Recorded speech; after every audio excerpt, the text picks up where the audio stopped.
Hey calculus friends, this is AP Calc section 3.4 day 1 notes.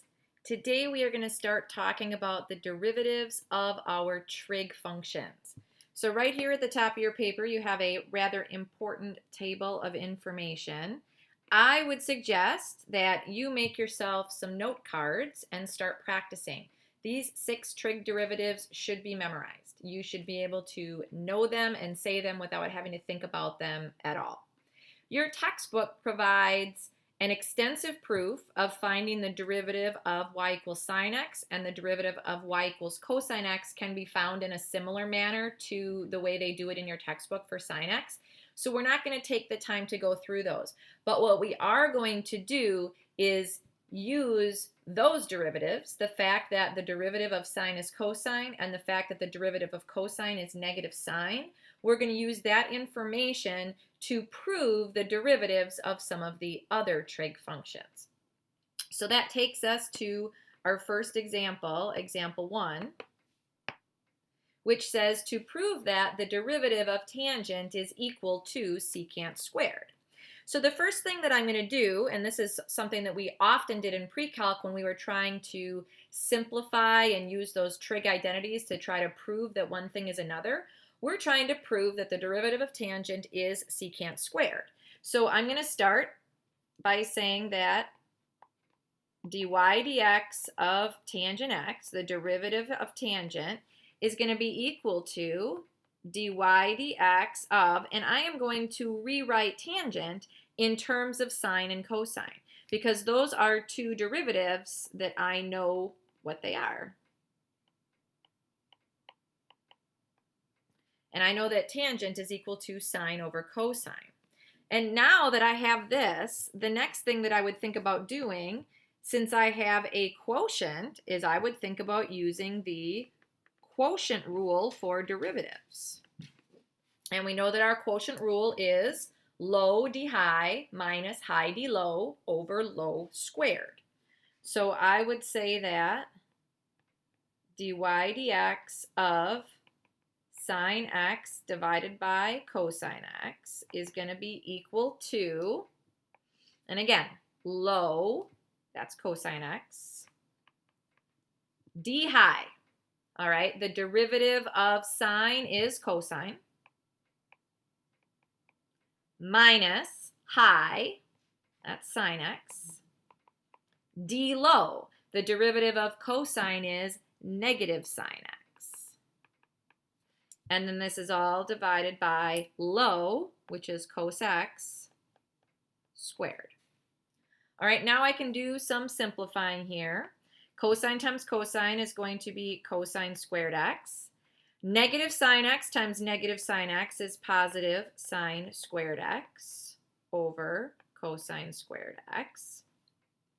And hopefully you are thinking about your Pythagorean identities, which are in the box here on the right-hand side.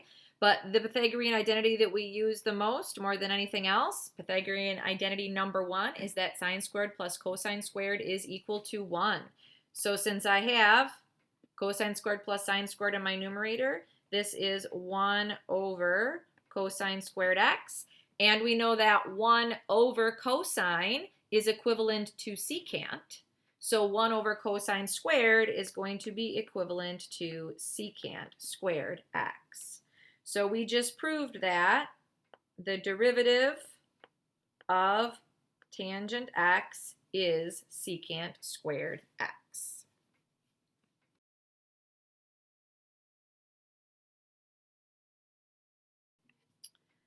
Let's take a look at example 2. Let's try another one. This time we are asked to prove that the derivative of cotangent x is equal to negative cosecant squared of x. And I'm going to start the exact same way that I started my previous problem. If I want to know the derivative of cotangent x, the first thing I'm going to do is I am going to rewrite cotangent in terms of sine and cosine, and we know that cotangent is equivalent to cosine x divided by sine x. And now once again, since I have a quotient, I am going to apply the quotient rule. So I'm going to say that the derivative of y with respect to x of cos x over sine x is going to be equal to low, which is sine x, times d high, derivative of cosine is negative sine, minus high, that's cos x, d low, derivative of sine is cosine, divided by low, which is sine x squared. And then I simplify. Sine times negative sine is going to be negative sine squared x. Negative cos times cos is going to be negative cos squared x. Notice that those are both negative. And then on the bottom, I'm going to have sine squared x. So in my numerator, since both terms are negative, I could factor that negative 1 out. And then I would have sine squared plus cosine squared x, which I know is my Pythagorean identity equal to 1. So in my next step here, again, I'm going to use the fact that sine squared plus cosine squared is equal to 1. So in my numerator, I'll just have negative 1 times 1, which would be negative 1 over sine squared x. But again, if we think about our reciprocal identities, 1 over sine is cosecant. So negative 1 over sine squared is going to be equal to negative cosecant squared of x. And that is our derivative of cotangent x.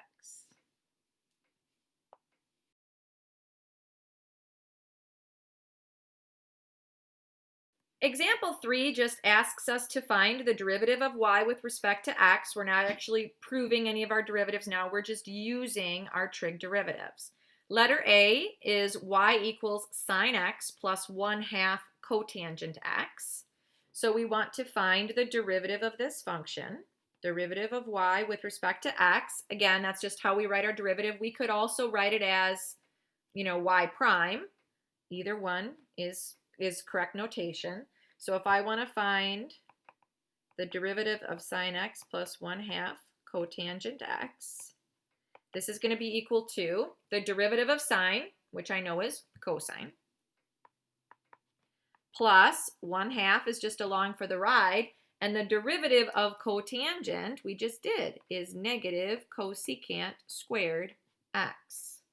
So my answer is going to be cosine x plus negative 1/2 cosecant squared x.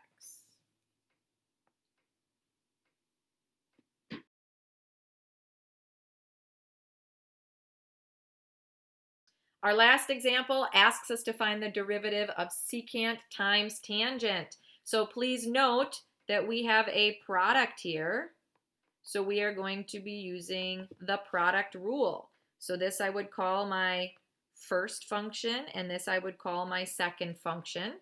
So this time I'll use y prime instead of dy dx, just so that you get used to being comfortable with both notations. So y prime is going to be equal to, and remember our product rule is first d second plus second d first. So first is secant x. D second, derivative of tangent, is secant squared x plus second, which is tangent x. D first, derivative of secant is secant tangent. All right, and now I can simplify this a little bit. So y prime is equal to secant times secant squared is going to be secant cubed x plus tangent times tangent is going to be equal to secant x times tangent squared x. And then I suppose that if you wanted to, you could factor out, since both terms contain a secant, you could factor a secant x out. So secant x times secant squared x plus tangent squared x. So either one of these would be a great answer.